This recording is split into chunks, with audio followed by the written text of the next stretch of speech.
Greater Bengaluru ಅಭಿವೃದ್ಧಿ ಪ್ರಾಧಿಕಾರದಿಂದ ನೂತನ ಟೌನ್ಶಿಪ್ ನಿರ್ಮಾಣಕ್ಕಾಗಿ ಈಗಾಗಲೇ ಡಿಕೆಶಿ ವಿರುದ್ಧ ರಾಮನಗರ ಜಿಲ್ಲೆಯ ಬಿಡದಿಯ ಹೊಸೂರಿನಲ್ಲಿ ಡಿಕೆಶಿ ವಿರುದ್ಧ ರೈತರು ಆಕ್ರೋಶ ವ್ಯಕ್ತಪಡಿಸಿದ್ದಾರೆ.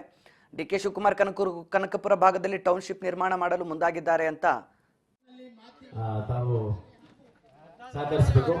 ಈಗ ಈ ದಿನ ಕಾರ್ಯಕ್ರಮವನ್ನ ಪ್ರಾರಂಭ ಮಾಡೋಣ. ವಿಘ್ನೇಶ್ವರ ಸ್ವಾಮಿಯ ಪ್ರಾರ್ಥನೆಯೊಂದಿಗೆ ಕಾರ್ಯಕ್ರಮವನ್ನು ಪ್ರಾರಂಭಿಸೋಣ.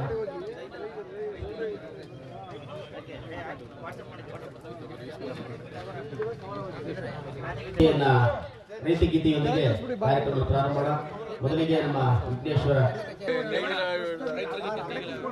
ಕರ್ನಾಟಕ ನಗರಾಭಿವೃದ್ಧಿ ಪ್ರಾಧಿಕಾರ ಕಾಯ್ದೆ ಆಕ್ಟ್ 1987 ಸುಮಾರು 38 ವರ್ಷಗಳ ಹಿಂದದ ಕಾನೂನು ತಂದೆ ಇವರು ಲ್ಯಾಂಡ್ ಅಕ್ವಿಷನ್ ಮಾಡಕ್ ಕೊಟ್ಟವ್ರೆ.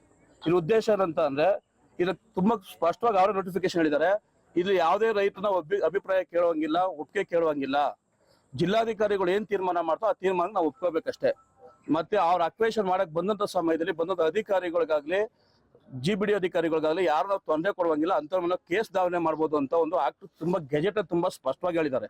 ಅದ್ರ ಉದ್ದೇಶ ಏನೋ ರೈತ ಯಾರು ಪ್ರಶ್ನೆ ಮಾಡೋದಿಲ್ಲ. 1913 ಆಕ್ಟಲ್ಲಿ ಯಾಕೆ ಇವ್ರು ಬೇಡ ಅಂತ ಹೇಳ್ತಾವ್ರೆ ಅಂತ ಅಂದ್ರೆ ಸೋಷಿಯಲ್ ಇಂಪ್ಯಾಕ್ಟ್ ಅಸೆಸ್ಮೆಂಟ್ ಅಂದ್ರೆ ತುಂಬಾ ಸಿಂಪಲ್ ಆಗಿ ಹೇಳ್ಬೇಕು ಅಂತ ಅಂದ್ರೆ ಕನ್ನಡದ ಹೇಳ್ಬೇಕು ಅಂದ್ರೆ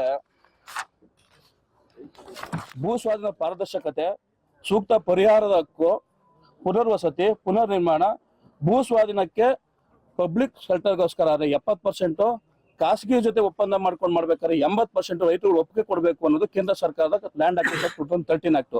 ಈ ಆಕ್ಟ್ಗಳಲ್ಲಿ ಹೋದ್ರೆ ಇವ್ರು ಯಾವುದೇ ಕಾರಣಕ್ಕೂ ಭೂ ಸ್ವಾಧೀನ ಮಾಡ್ಕೊಳಕ್ ಆಗಲ್ಲ ಅಂದ್ಬಿಟ್ಟು 1987 ಕಾಯ್ದೆ ಅಡಿಯಲ್ಲಿ ಇವ್ರು ನಮ್ಗೆ ನೋಟಿಸ್ ಇಶ್ಯೂ ಮಾಡವ್ರೆ. ನಾವು ಪ್ರಶ್ನೆ ಮಾಡಬಾರ್ದು ಅನ್ನೋ ಉದ್ದೇಶಕ್ಕೋಸ್ಕರ.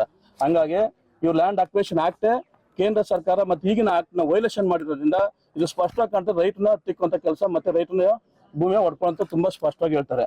ಮತ್ತೆ ಇದರ ಆಕ್ಷೇಪ ಏನಂದ್ರೆ ಕರ್ನಾಟಕ ನಗರಾಭಿವೃದ್ಧಿ ಪ್ರಾಧಿಕಾರ ಕಾಯ್ದೆ 1887 ಕಾಲೂನು 15(1)B ಅನ್ವಯ ಏನ್ ಹೇಳ್ತದೆ ಅಂತ ಅಂದ್ರೆ ಇವ್ರು ಯಾರು ರೈತನ ಒಪ್ಪಿಗೆ ಕೇಳೋಂಗೆ ಇಲ್ಲಂತೆ.